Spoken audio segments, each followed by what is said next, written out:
So if we start off, if you just give us a little bit of background about yourself and the band. Cool. Yeah. So Somebody's Child, we're a 5-piece indie rock band from Dublin. We've just released our second EP, Hope Amongst Other Things, which is going really well. And yeah, what more can I say? That's a roundup in a few short words. So if we start off with Top Drawer Romance, was it the first single you released off of this EP? Yes, yeah, correct. Yeah. So if you just tell us a little bit about the story behind that one. So Top Drawer Romance was, I think, one of the first songs that I wrote for Somebody's Child as a project, which started in kind of late 2018.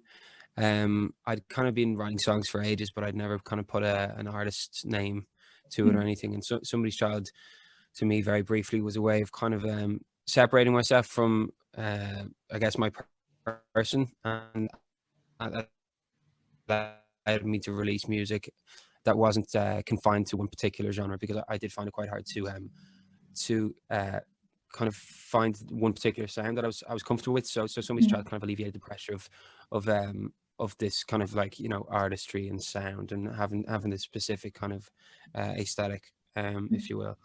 So yeah, Top Drawer Romance was the first song that I kind of wrote for this project that solidified. I was like, that's in line with what I want to do. So it was hanging around as on the back burner for 2 years almost before it came out. And part of the narrative of this EP was that it's this kind of transitional EP for me, where it shows kind of from old to new, and shows dexterity in the songwriting, because I do have many of these different styles, and again, going back to that reason why I chose the name Somebody's Child, it kind of shows that what's kind of happened in that time, but Top Drawer was such an important song to me for so long, and I think, although I may not feel those feelings right now, it was important for me to get it out, because there's still people going through the same stuff I was going through, I think, when I was probably 19 when I wrote that. So yeah, it's a young kind of song about kind of an innocent love spell that maybe didn't go quite so well, so it was a disaster. So the narrative is comparing it to the top drawer of your drawer, of like your bedside locker, during college, where you just like kind of fling anything into it. And yeah, that's pretty much the roundup. So do you feel when you write a song, is there quite a big gap between when you wrote it initially and when you released it?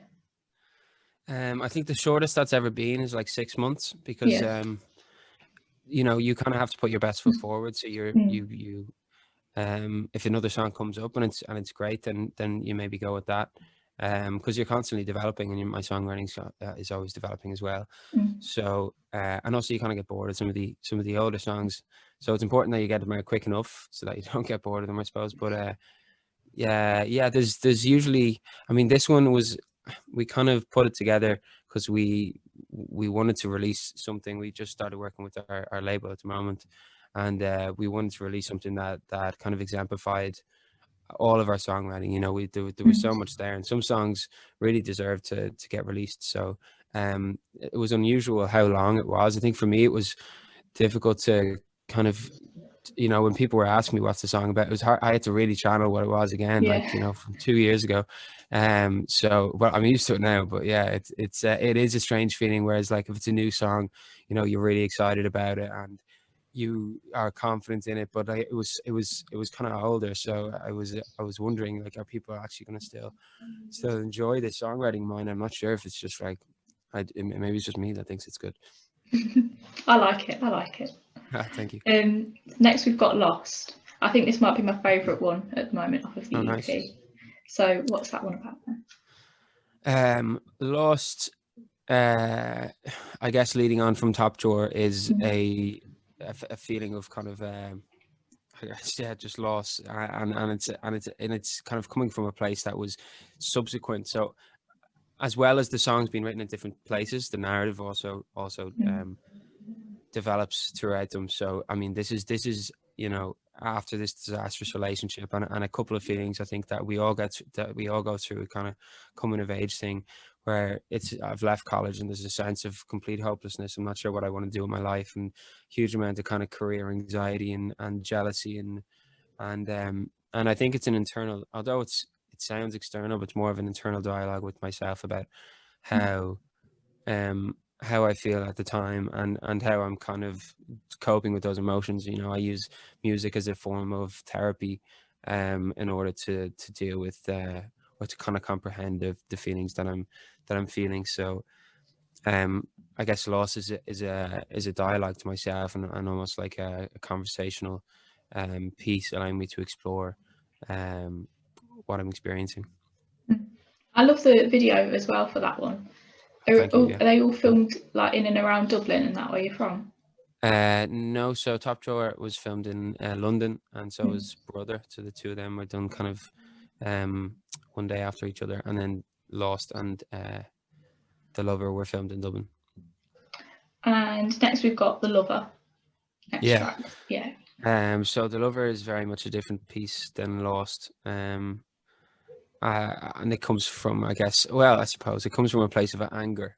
So I guess it's this idea of kind of coming to terms with how I feel, and then I guess with the resentment towards the world that I think I felt for a while. And The Lover is just an angry piece that you know comes from a very real place that I think a lot of us don't show on the outside quite a lot. But yeah, I guess it just deals with like issues with society and you know consumerism and is trying to kind of question why we're doing this in the first place, you know, and yeah, come to terms with the reality of it all in a kind of, you know, a mind frame that like none of this is good for anyone, you know, and yeah, I guess it tells, I guess the reason why it's called The Lover is because I feel like I myself, you know, you can try and be a good person or somebody who, you know, believes in love as much as you want, but like all this crap that's just going on around us, it's hard to kind of deal with that sometimes. And sometimes you kind of just have enough and your frustration gets the better of you. I suppose that's kind of it in a nutshell. And so do you write all the songs by yourself and then you take them to the band, or is it more like collaborative? Sort of, yeah. No, it's mostly like that, but I do write them with one of the other guys who kind of produces, so we write them together in our studio that we're in at the moment. And then we've got Brother. This is like the finale to the EP. It's the latest single, isn't it, as well? So, so that resolves the narrative, I guess, so that I'm not a total you know, I'm not always just angry at the world, I suppose. But Brother, I guess, deals with similar kind of ideologies about kind of the cynicism of the world, but I think in the chorus resolves itself, and in that, you know, despite everything that you trust those closest to you, and yeah, it's about finding solace in kind of family, friends, and people that you trust in. So the world's not all bad. And listening to the EP and like your music in general, I seem to hear a lot of sort of like war on drugs kind of vibes, and obviously there's like loads of great music coming out of Ireland at the moment. Who would you say your biggest influences on the music that you make? War on drugs, yeah, big time. Which song can I ask is the one that reminded you? I like Pain, that one. I think in the guitars and stuff, I can't remember which one it is, but there's the one with like the sort of little guitar-y break-in. That was sort of Start a War. We Can Start a War. I think so, yeah. It's sort of reminiscent of some of their songs. Interesting. But yeah, no, they'd be a big one. And then who else? I guess it changes so much. Like, I'd always find it a little bit difficult. There's not one artist that, I mean, the person who kind of shifted things, I suppose, I wasn't like, I mean, the Arctic Monkeys kind of definitely took me into the kind of indie realm. So they were probably the most influential in that sense. But I try not to listen to any particular artist for too long, because it does definitely seep into songwriting. So I try and kind of separate myself as much as possible from that. But yeah, the war on drugs and the National these days as well are a big one for me. But yeah, it's always developing, so it changes constantly. And what are your plans for the rest of the year then with band? So, I mean, at the moment, we're planning ahead for kind of live and stuff. We've a tour at the end of November, which we're now really hopeful is actually going to go ahead for once, which is nice to say. But yeah, we have another EP pretty much finished now, which I probably shouldn't be talking about, but yeah, that's kind of done, and then we're just working on our first album, which is really exciting. It's the first time we've been able to fully focus on music, and just like, you know, we have like, you know, 6 months now where it's just like, right, that's what we got to do. We just got to write some music, which is great. You know, it's all I've ever wanted to do. So it's nice. It's fun. Is that just an Ireland tour, or are you planning for like UK as well? Yeah, planning on we're touring in the UK. Yeah, we're doing Glasgow, Manchester, Sheffield, and London, and then we are planning on actually maybe living out in London for a month or two to help write the album, because I think a lot of our music is very much influenced by kind of British indie and rock music. So I feel like it's only fitting for us to maybe start the album in a place that, you know, is kind of the birthplace for a lot of the people we look up to. So yeah. And do you have a favourite track off of your EP? Toughie. I'd say Brother. Well, I suppose that's just the one that I just released, so I have to say that. But I'd say Brother. I would say Brother. I think it's a nice mix of influences, personally, but very hard to do. Hasn't to pick a favorite song. And I've got a few questions from the listeners. Sure. So we've got one from Anna. She says, do you have any tips for aspiring songwriters? Cool. So aspiring songwriters, there's going to be a lot of years of like not knowing what you're doing. And just, you have to just believe that eventually it's all going to come together in a way. You know, I struggled so much as a songwriter. As I said, the reason why I came up with Somebody's Child was to stop me from, you know, having to be worried about making this sound all the time.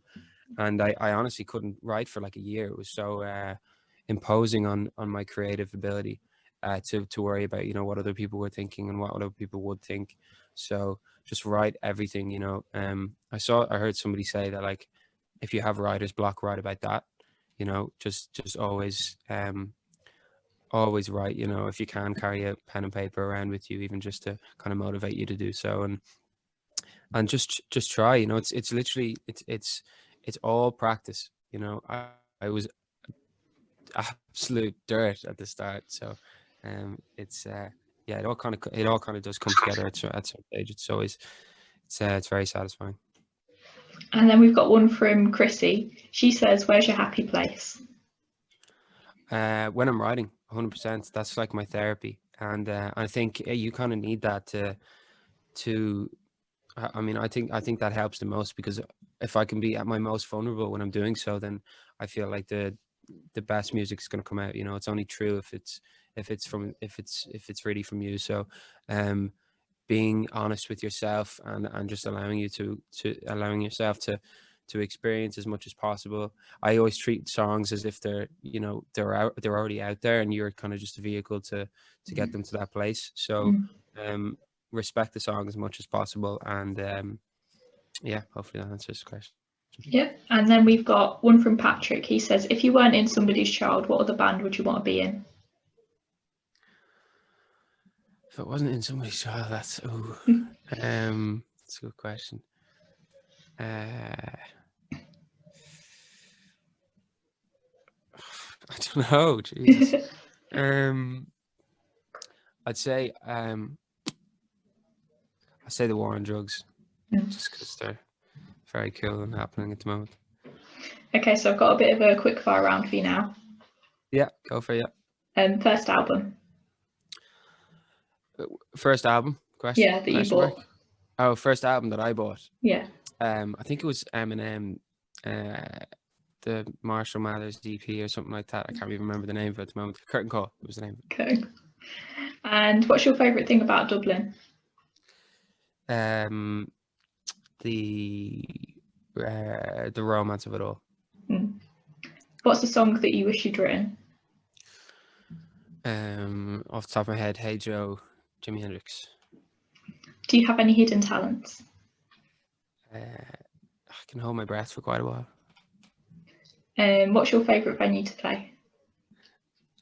Dublin and the Beat Theatre. And what's your most played song at the moment? That I'm playing?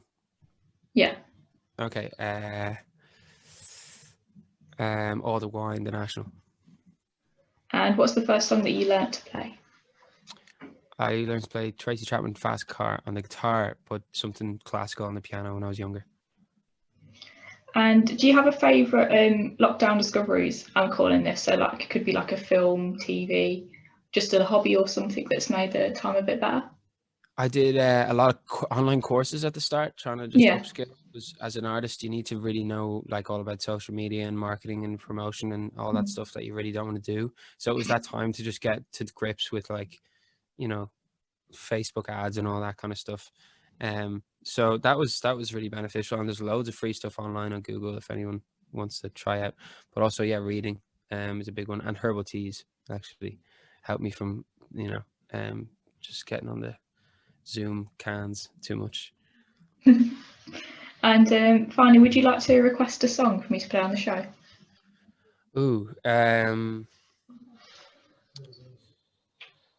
would I like to request a song? Okay, well, let's go with All the Wine, the National. I love that song. Yeah, sure, I'll get that one for you. And if you want to do a little plug, if people want to hear some more from you and the band, where can they find you? Sure. So we're at Somebody's Child Artist on Instagram, and at Somebody's Child 1 on Twitter. You can find us on Spotify, Apple Music, any of them, and our EP Hope Amongst Other Things is out now. You can order it online, and it's being shipped from the UK and everything, so it should be cheap and cheerful. And yeah, that's about it. Thanks for listening.